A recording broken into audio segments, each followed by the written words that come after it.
Assalamualaikum warahmatullahi wabarakatuh. Wallahu alladzi la ilaha illa huwar rahmanur rahim. Al-Malikul Quddusus Salamul Mu'minul Muhaiminul Azizul Jabbarul Mutakabbir. Subhanallahi amma yusyrikun.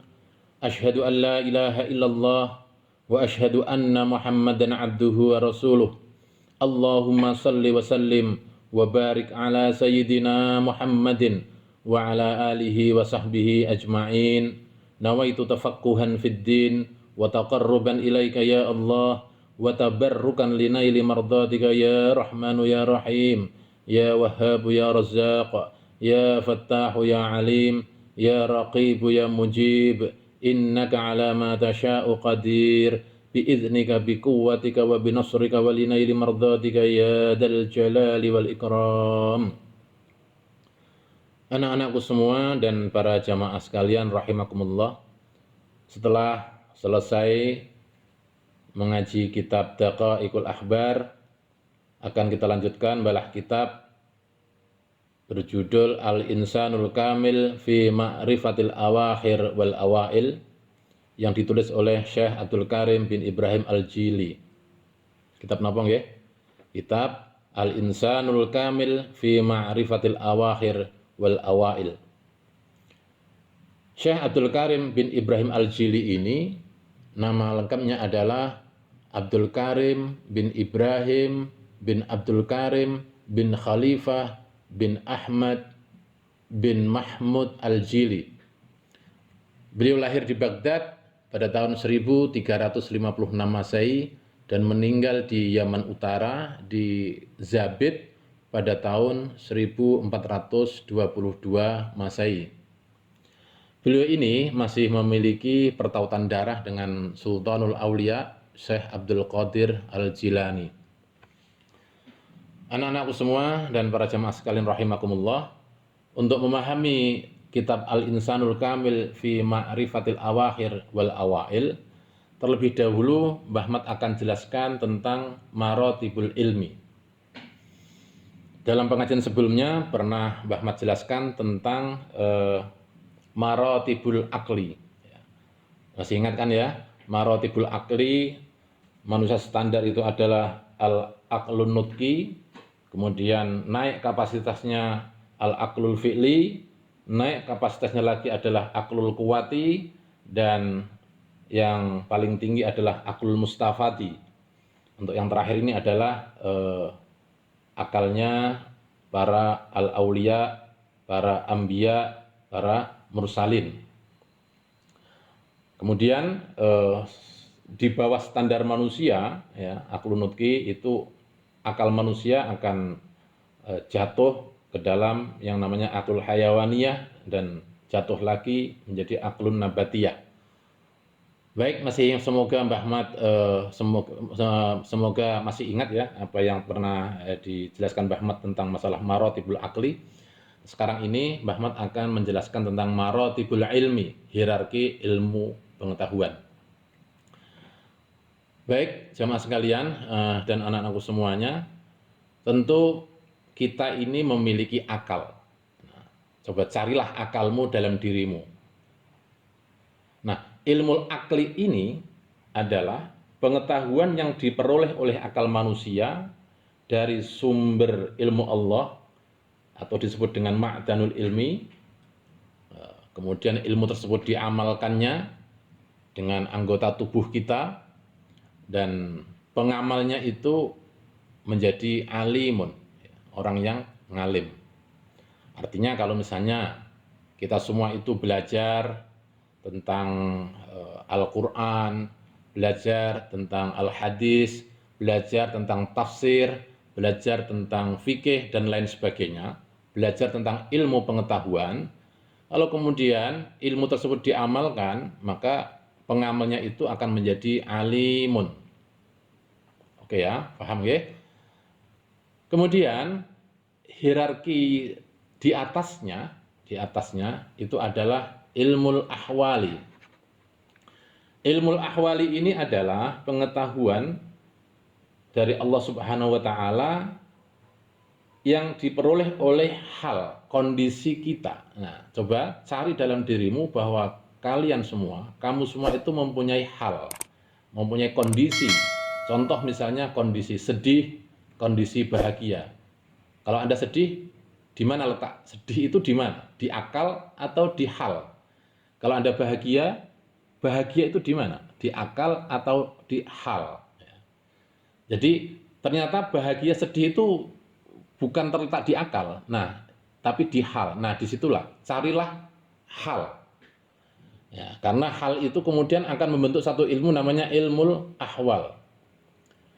Ilmu ahwal ini terkait dengan hal-hal yang sifatnya akhlakiyah. Akhlakiyah.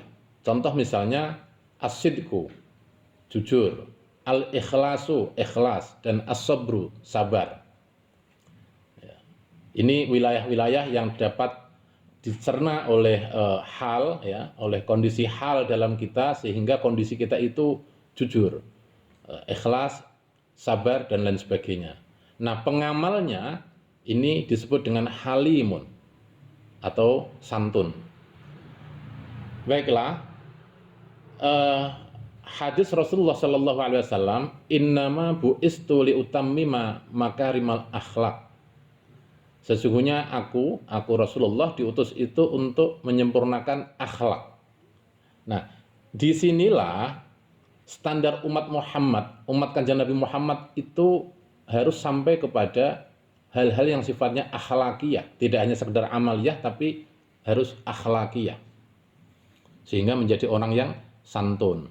Nah, itu kalau misalnya kita kaji lebih jauh, bagaimana Rasulullah Shallallahu Alaihi Wasallam itu diutus, ya, diutus di Makkah. Kondisi Makkah saat itu bukan kondisi bangsa yang bodoh, sehingga sering kita mendengar bahwa Arab Mekah ketika Rasulullah diturunkan di Mekah itu dalam kondisi jahiliyah atau bodoh. Tidak, ya. Saya garis bawahi itu bukan dalam kondisi bodoh. Mereka adalah umat yang sudah pandai. Mereka adalah umat yang sudah pintar. Mereka mengerti tentang tata negara. Mereka mengerti tentang perdagangan, ya. Hanya satu saja yang kemudian jatuh derajatnya itu bahwa mereka itu tidak santun. Maka Rasulullah diutus oleh Allah Subhanahu wa taala di Mekah, ya, Arab Mekah itu yang disebut jahiliyah itu adalah untuk menjadikan mereka dari tidak santun menjadi santun. Maka jahiliyah dari kata jahlun itu ziddul hilmi, kebalikan daripada al-hilmu. Al-jahlu ziddul hilmi. Jadi al-jahlu kebalikan daripada hilmun, tidak santun, ya. Jahlun itu maksudnya tidak santun, maka hilmun adalah santun. Baik, maka kalau misalnya kita ini mengaku sebagai umat kanjeng Nabi Muhammad, ya, alimun dengan halimun itu harus didahulukan halimun. Kesantunan itu harus dinomor satukan. Standar umat Nabi Muhammad itu harus halimun, harus santun. Kalau masih dalam dataran yang pertama yaitu ilmu akli, orang itu kemudian menjadi alimun, menjadi ngalim, ini masih sering terjadi perdebatan yang ujung-ujungnya saling mengkafirkan, saling mencari kebenaran dirinya sendiri, gitu, ya. Sehingga kalau saling mengkafirkan, kafiri dhewe ora digatekno. Nah, dawuh Kanjeng Nabi di sini mestinya itu harus halimun, begitu, ya, dengan bagaimana mengimplementasikan akhlak dalam diri kita. Akhlak itu terinternalisasi dalam ilmu hal kita, dalam kondisi kita, sehingga umat Kanjeng Nabi Muhammad itu menjadi orang yang jujur, menjadi orang yang ikhlas, dan menjadi orang yang sabar, dan lain sebagainya. Paham nggih? Jadi tingkatan di atas ilmu akli adalah ilmu ahwal. Ini masih ada lagi, ya, dinaikkan standarnya dari ilmu ahwal. Saya garis bawahi tadi bahwa standar umat Nabi Muhammad itu harus pada pemahaman tentang ilmu ahwal. Nah, ini harus dinaikkan, ya. Ya tidak harus sih. bagi yang mampu untuk menaikkannya kepada ulumul asrar. Apa itu ulumul asrar? Ulumul asrar itu adalah Allah itu mempunyai rahasia-rahasia. Nah, ketika rahasia-rahasia Allah itu kemudian dikaruniakan kepada hambanya, dan hamba itu mencoba untuk mencari rahasia-rahasia dari Allah Subhanahu wa taala yang telah dikaruniakan kepada manusia, dikaruniakan kepada manusia. Nah, wilayahnya ini adalah wilayah rohaniyah, rohani. Ingat bahwa manusia itu juga makhluk rohani karena Anda sebagai manusia itu punya rohani. Ini yang dikatakan bahwa dalam dalam penciptaan manusia, bahwa manusia itu diciptakan fi ahsani taqwim, sebaik-sebaik penciptaan. Karena apa? Manusia itu punya jasmani atau indrawi sebagai makhluk indrawi, ya. Dan manusia itu juga punya rohani, sehingga manusia itu juga makhluk gaib. Ingat bahwa Anda sebagai manusia itu juga di samping Anda makhluk syahadah, makhluk nyata, makhluk indrawi, Anda itu kalau memang manusia ya, itu juga makhluk rohani atau makhluk gaib.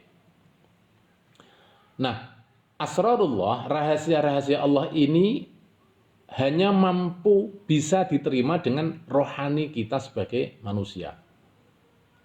Rohani kita sebagai manusia. Maka ulama-ulama dahulu itu ketika kemudian ingin mendapatkan karunia asrarullah, rahasia-rahasia Allah, itu melakukan riyadhah. Riyadhah itu olahraga. Bukan jasmaninya yang diolahragani atau halnya yang diolahragani, tapi olahraganya ini adalah olahraga rohani. Namanya riyadhah rohaniyah. Nah, buah dari seseorang yang mendalami ulumul asrar dan diridhai Allah mendapatkan asrarullah pada wilayah ranah rohani, maka dia akan menjadi hakimun. Hakimun itu adalah orang yang bijak. Mbah Mat akan berikan contoh siapakah orang yang bijak. Nah, di dalam Al-Quran itu disebutkan begini. Jadi dalam kisah Nabi Sulaiman dan Ratu Balqis ya. Nabi Sulaiman itu mengumpulkan para sahabatnya dari semua golongan. Ada golongan jin, golongan manusia, golongan hewan-hewan dan lain sebagainya. Ya, tentang kisah bagaimana memindahkan istana Bilqis. Itu di surat An-Naml ya. Ayatnya cari sendirilah. Bunyinya begini. Qala ifritum minal jinni ana atika bihi qabla an taquma min maqamik wa inni alaihi laqawiyyun amin. Qala alladzi indahu ilmun minal kitabi ana atika bihi qabla ayyartadda ilaika tarfuk falamma ra'ahu mustaqirran indahu qala hadha min fadli rabbi liyabluwani ashkuru am akfur wa man syakara fa innama yashkuru li nafsihi wa man kafara fa inna rabbi ghaniyyun karim. Jadi begini, kira-kira ngene lah. Sahabat-sahabat kabeh, sapa sing iso mindah? Siapa yang bisa memindah istana Bilqis? Kumpul kabeh itu sahabate Nabi Sulaiman. Maka ngacung, qala ifritun minal jinni. Ifrit itu dari golongan jin. Jenenge iku jenenge Qauzin. Mulane anakmu aja jenenge Qauzin karena Qauzin itu jenenge ifrit. Jadi Qauzin ngomong, ifrit iki ngomong, aku iki yang mampu membawa kepadamu istana Bilqis iku sebelum engkau berdiri dari tempat dudukmu, qabla antakuma min maqamik. Ya, jenenge iblis, jenenge ifrit ya sombong barang. Dan sungguh ya, ini alaihi laqawiyyun amin. Aku iki kuat dan dapat dipercaya. Iki ya sombongnya ifrit ngono. Ya, kira-kira dalam rapat itu terus dikira ifrit itu terus hebat sendiri, tapi tidak, ternyata apa? Ada qalladzi indahu ilmun minal kitabi. Jadi ada manusia indahu ilmun minal kitabi. Dia memiliki ulumul asrar tadi, ulumul asrar. Bahwa ana atika bihi qabla ayyartadda ilaika tarfuk. Aku mampu nggawa istana Bilqis itu sebelum matamu berkedip Sulaiman. Ini kata manusia tadi. Nah, itu kalau dalam ilmu tafsir, dalam tafsir ya, itu nama orang tersebut adalah Asif bin Barkhoya. Syekh Asif bin Barkhoya. Nah, dia mempunyai ilmu hikmah. Bahwa aku mampu mendatangkan istana Bilqis itu sebelum matamu berkedip, wahai Sulaiman. Nah, ternyata mak bedunduk singgasana Bilqis ada di depan Sulaiman. Falamma ra'ahu mustaqirron, begitu Nabi Sulaiman melihat istana Bilqis bedunduk ana ning ngarepe, ya, Nabi Sulaiman pun qala hadza min fadli rabbi, inilah karunia dari Tuhanku. Ini merupakan ujian bagiku, kata Sulaiman. Aashkuru am akfur, aku iki arep syukur atau arep kafir, ngono kan. Kira-kira ngono. Jadi dalam kisah pemindahan istana Bilqis ini sebagai contoh bahwa manusia dan jin iki cara sekti-sektinan iku sekti manusa dalam sejarah Quran iku. Jadi antara kozin ifritun minal jinni dan kemudian manusia indahu ilmun kitab yang namanya adalah Syekh Asif bin Barkhoya dalam kompetisi kecepatan memindah singgasana Bilqis, ternyata lebih cepat siapa? Lebih cepat manusia yang bernama Syekh Asif bin Barkhoya. Kenapa? Karena dia melakukan riyadhah, lelaku cara Jawane, sehingga memperoleh ulumul asrar dari Allah Subhanahu wa taala. Nah, pada tingkatan Syekh Asif bin Barkhoya inilah seorang itu disebut hakimun, dia itu bijak. Inilah anak-anakku semua dan para jamaah sekalian. Nak ora paham, yang penting dirungokke wae. Ya, pahamane nguri. Pemahamane napa? Nguri. Iki nggo ilmu, nggo pemahaman riyen. Ya memang ngene iki butuh proses yang panjang. Jadi maratibul ilmi, hierarki ilmu itu derajat yang paling rendah adalah ilmu akli, ya. Kemudian dinaikkan derajatnya lebih tinggi lagi namanya ilmu ahwal, dinaikkan derajatnya yang paling tinggi adalah ulumul asrar. Ini Mbah Mat kaji lebih dalam ini dalam kitab Futuhat Makkiyah yang ditulis oleh Muhyiddin Ibnu Arabi. Nanti ketika sudah selesai kitab Insanul Kamil ini, ya kita lanjutkan ke kitab Futuhat Makkiyah Ibnu Arabi atau kitab-kitabnya Ibnu Arabi yang lain, misalnya seperti Fususul Hikam. Jadi saya garis bawahi begini ya, untuk memahami kitab Insanul Kamil, Al-Insanul Kamil fi Ma'rifatil Awakhir wal Awail ini, cara pandang kita, alam akal kita itu supaya dicari posisinya, begitu ya. Dicari posisinya. Seperti yang Mbah Mat jelaskan, ilmu akli bidangnya adalah amalia, kemudian disebut ngalim atau ngalimun. Naik derajatnya ilmu ahwal, ya, tentang hal, bidangnya adalah akhlakiyah, disebut sebagai halimun atau santun. Nah, sebagai umat Kanjeng Nabi Muhammad, ya, minimal derajat akhlakiyah atau halimun ini itu yang harus dimiliki oleh kita semua. Ya. Jadi memahami, merasakan, memaknai dari kehidupan di dunia ini itu dengan menggunakan rasa. Rasa itulah yang kemudian akan menentukan kondisi, keadaan. Ada keadaan. Keadaan itu ilmu ahwal. Orang jujur itu ilmu ahwal. Ikhlas, ya. Ikhlas itu ilmu ahwal. Sabar itu ilmu ahwal. Akal nggak bisa membahas tentang masalah sabar. Akal nggak bisa membahas masalah ikhlas dan lain sebagainya. Ini standar umat Kanjeng Nabi Muhammad itu harus halimun atau santun. Oleh karena itu napa? Mana yang didahulukan? Alimun atau halimun? Kalau disuruh memilih, ya milihnya dua-duanya, ya halimun ya alimun. Nah, tetapi kalau milih salah satu, maka halimun, orang yang santun itu harus lebih didahulukan daripada orang yang alim. Ya, kalau suruh milih loh, dikon milih dikasih kesantunan atau kealiman. Ya, kalau disuruh milih ya milih kesantunan. Nah, ciri khas umat Nabi Muhammad itu santun, halim. Kenapa ya? Sampean kabeh kan ya mun mirsani sing padu niku lho, sing padu iku wong alim kabeh. Contoh misale iki bab tentang Ahlus Sunnah wal Jamaah karo Syiah. Sing padu endi sing bener, Ahlus Sunnah wal Jamaah apa Syiah? Iku wong pinter kabeh. Orang pandai semua. Eta sing Ahlus Sunnah wal Jamaah, gampangane wis apal kitab hadis.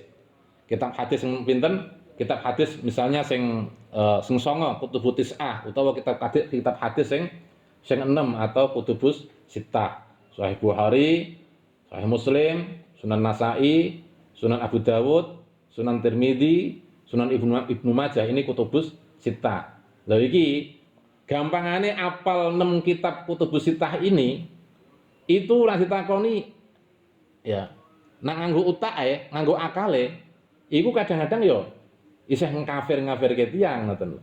Kenapa? Karena orang Syiah, terutama Syiah Imamiyah, iku kodifikasi hadis sing dadi rujukane niku mboten kutubus sittah niki, mboten kitab 6 niki, tapi wonten ada 4 kitab yang menjadi ya, ada 4 kodifikasi hadis yang menjadi rujukan Syiah Imamiyah nggih menika Al-Kafi.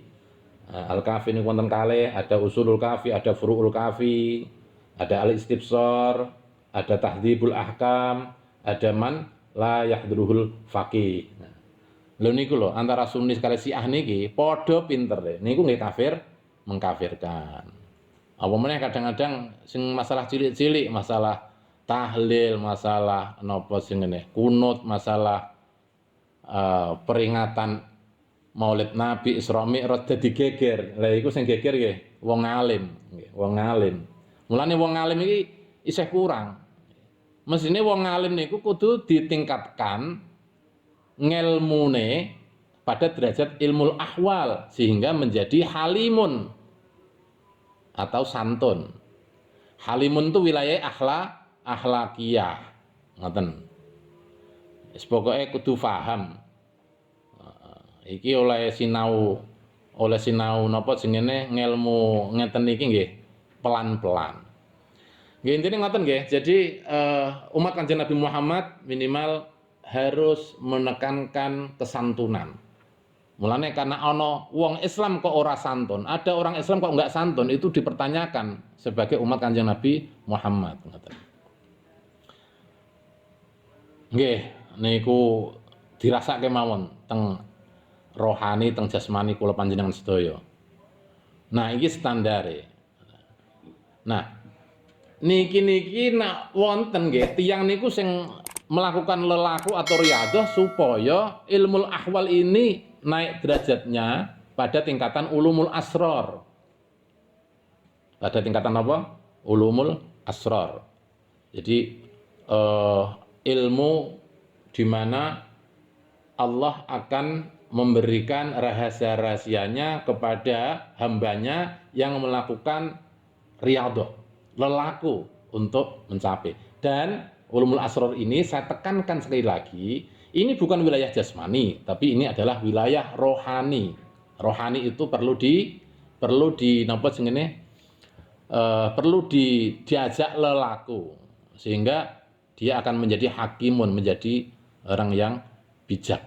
Yang seperti saya contohkan tadi adalah bagaimana Syekhuna Syekh Asif bin Barkhoya dalam cerita dalam Qisasil Quran, pemindahan singgasana Balqis kepada di hadapan Nabi Sulaiman, kompetisi antara Kuzn atau Ifritun minal jinni dan antara siapa tadi itu Syekhuna Asif bin Barkhoya, seorang manusia yang indahu ilmun minal kitabi. Nah,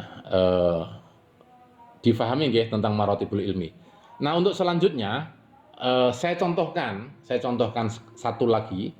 Ini ada makalah dari sinten niku Syekh Ibnu Athaillah As-Sakandari. Nggih. Mekaten. Makalahnya ngeten. Kanallahu wala syai'a ma'ahu wa huwal an ala ma kana alaihi. Kanallahu, Gusti Allah itu ada. Ini alamnya ada, ini adalah fil azal, dalam alam azali. Allah itu ada, wala syai'a ma'ahu, dan bersamanya tidak ada apapun. Jadi Allah itu sendiri, Allah dalam kesendirian, Allah fil mujarrad, Allah dalam kesendirian. Jadi ingat ya, jadi ini ronda jero ini. Allah itu pada mulanya itu ada dalam kesendirian. Kanallahu wala syai'a ma'ahu. Ini adalah dalam alam azali, dalam kesendirian. Ini belum ada makhluk. Wa huwal an ala ma kana alaihi. Wa huwal an, dan adapun Allah ketika sudah ada zaman, ya, zaman itu termasuk niki al-an. Ketika sudah ada zaman, maka ala ma kana ala kainihi, atas segala sesuatu yang ada itu ala kainihi, itu mempunyai emanasi dari adanya Allah. Nah, ini kalau misalnya nanti dijelaskan dalam pemikiran Insanul Kamil fi ma'rifatil awakhir wal awail al-Jili. Jadi Allah itu wujud, ya, fil azali. Allah wujud dalam azali. Ini sendirian. Allah sendirian. Dan ketika kemudian ada zaman, ada waktu. Nah, itu ada makhluk, maka ada makhluk. Maka semua makhluk itu merupakan emanasi, pancaran alaihi, atas kainihi, pancaran atas adanya Allah, Nah, ini kan untuk ini saja, untuk untuk memantik, ya, memantik alam akal anak-anakku semua dan para jamaah masuk nanti kita dalam kajian Kitab Insanul Kamil fi ma'rifatil awakhir wal awail. Kita akan mulai runtut ya dari bab 1 dan bab selanjutnya. Baik, sebetulnya ini masih ada satu lagi yang ingin Mbah Mat jelaskan, ini mengenai alam akal lagi, mengenai alam akal, tentang bagaimana Faidur Rahman, bagaimana emanasi Tuhan, hubungannya dengan adanya kita di sini, wujudnya kita. Itu nanti dalam pertemuan berikutnya lah. Ini Anda fahami, Anda rasakan, Anda masukkan ini dalam akal Anda, ya, dalam ahwal Anda, dan dalam asrar, alam asrar yang Anda miliki. Ya, ingat bahwa Anda itu di samping punya jasmani, dan itu Anda punya rohani. Jasmani itu, ya, badan itu sifatnya jasadiyah. Jasadiyah itu ada unsur turabiyah, maka Nabi Adam itu jasadnya min turabin lazibin, dari turab, dari tanah yang liat. Tetapi rohani Adam yang sampai kepada kita itu, ya, rohani itu adalah ilahiyah, pancaran dari ilahiyah. Bingung nggih?